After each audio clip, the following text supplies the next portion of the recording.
Jim knew, Bart knew, Rick knew, I knew. We all had to, in 5 seconds, reflect on our entire life.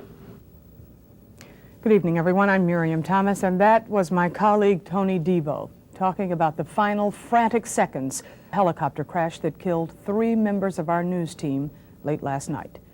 By some miracle, and we do believe it was a miracle, Tony's life was spared. By now, you may know that this Saturday, December 7th, has been perhaps the darkest day in the history of our television station. It began just about 23 hours ago, as I said, around last midnight. Chopper 11 apparently lost power in flight about 1,500 feet above a corner of southwestern Wake County between Raleigh and Fuquay-Varina. This is what's left of the aircraft. It went down with 4 WTVD-11 staff members aboard. 3 of them were killed. Pilot Jim Lane, engineer Rick Sherrill, and photographer Bart Smith. Sports director Tony Debo is hospitalized tonight with a fractured ankle and severe cuts and bruises. At the crash scene today, investigators and the National Transportation Safety Board began their work, piecing together the wreckage for clues to what caused the crash. They noted dirt and scuff marks on the chopper's main rotor and tail blades, indicating that it flipped end over end, finally coming to rest about 100 feet from the point of impact. Witnesses on the ground say it seemed to suddenly lose power. You heard a quick silent and a boom, you know, like the engine died on it. The engine actually sounded like it died before it hit the ground? Yeah, that's what it sounded. It was a loss of RPMs is what it sounded like. But investigators at the crash site say it's early yet to draw conclusions. We have to actually remove the engine from the helicopter. We'll be taking it to a facility where they have the tooling to disassemble the engine and look at it closer. But at this time, we're not able to make that determination as to not we did have a power loss or not. The chopper's flight maintenance records may also yield clues to how this tragedy happened. Ironically, just hours before the crash, Chopper 11 had undergone repairs and passed a test flight at Raleigh Flying Service. Still, it and our crew came to a tragic end, the rural home of a woman named Mary Jones. Debo managed to make it to her door, and she called 911 for help. I told him, I said, it's a man at my door, and he's bleeding, he's banging. I said, he's going to break in. I said, you need to come in, help him. I said, I'm sorry, I didn't know not to let you in by my. And he said, I understand. He said, I understand. And he said, I'm all right. He said, you saved my life. That she did. And Tony is, as I've said, a living miracle tonight. But what he lived through was a nightmare, one that was all. He talked about that ordeal earlier today. Well, it was about 11:45, midnight. You know, we were just cruising along fine, and all of a sudden, like out of nowhere, with no warning, no nothing, everything just went black. The whole inside of the cockpit, all the digits. It was somebody had just flipped a light switch off. And I'd never seen Jim have this look before. Jim had this look like, this is serious trouble. I could say was, oh my God. Bart and Rick didn't say a word. And, you know, Jim was looking out the window. That's why I swear he knew where to set that thing down. I swear he saw a field down there, and I don't know how. And I remember hitting ground, and that's it. When I came to, the first thing I did was look around me, helicopter, and that was just a mess. And then I thought to myself, I gotta do something. There was no way anybody could live through that. Just no way. And I looked through the trees, and luckily the leaves were off the trees because of winter. And far, far away in the distance, I saw a little white light. Just a white light. And I used that for like my guiding star, and I figured there's a white light, there's a house, or there's some sort of civilian life.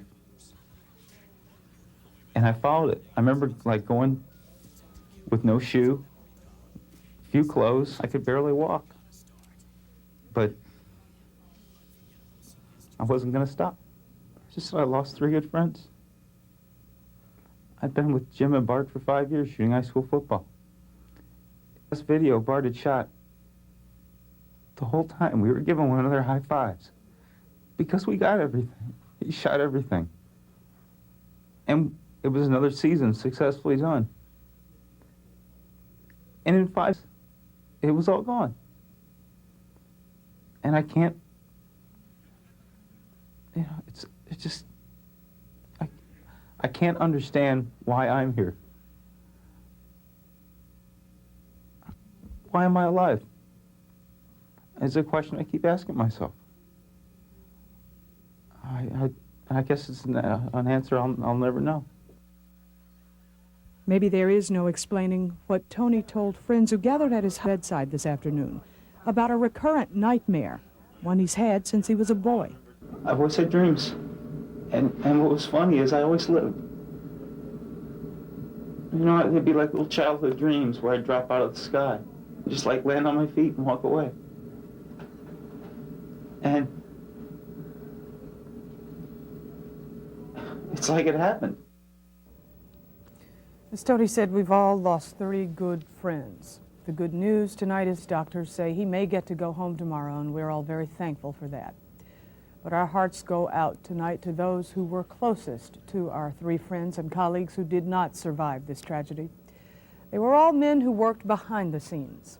You may not recognize their names, but each was an invaluable member of our news team.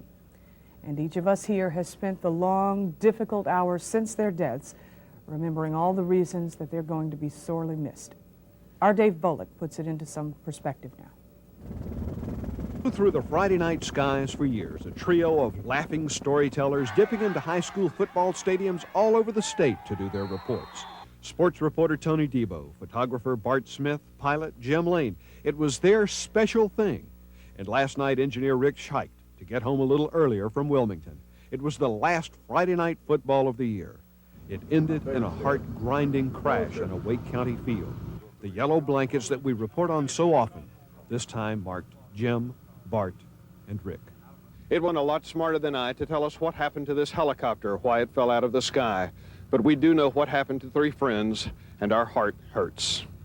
WTVD's Ed Crump and Bart Smith were best friends.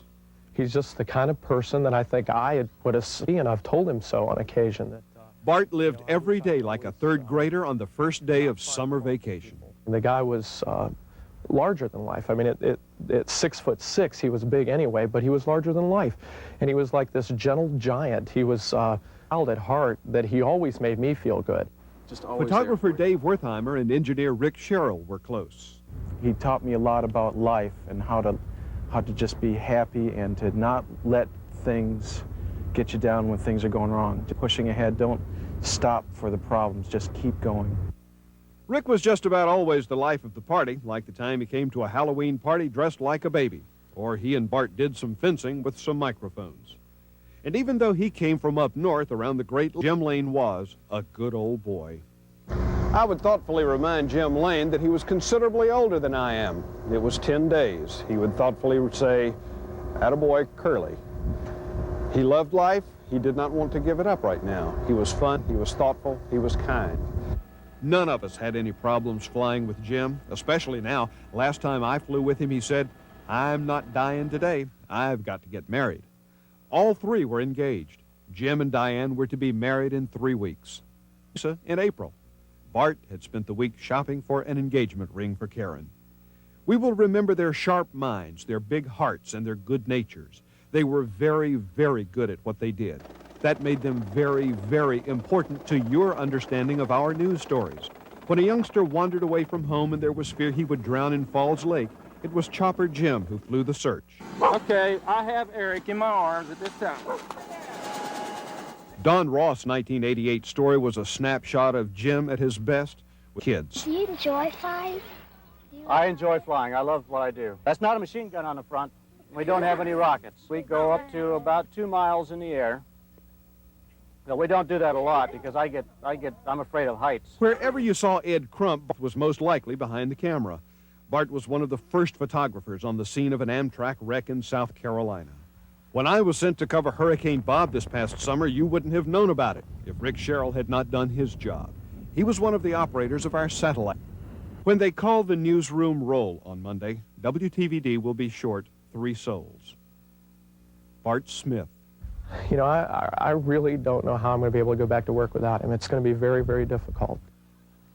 Rick Sherrill. He's always there, that will always be there. Jim Lane.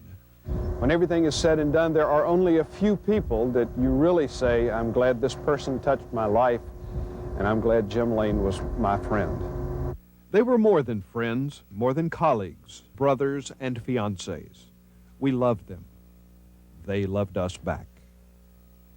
Dave Bolick, WTVD 11 News, Raleigh.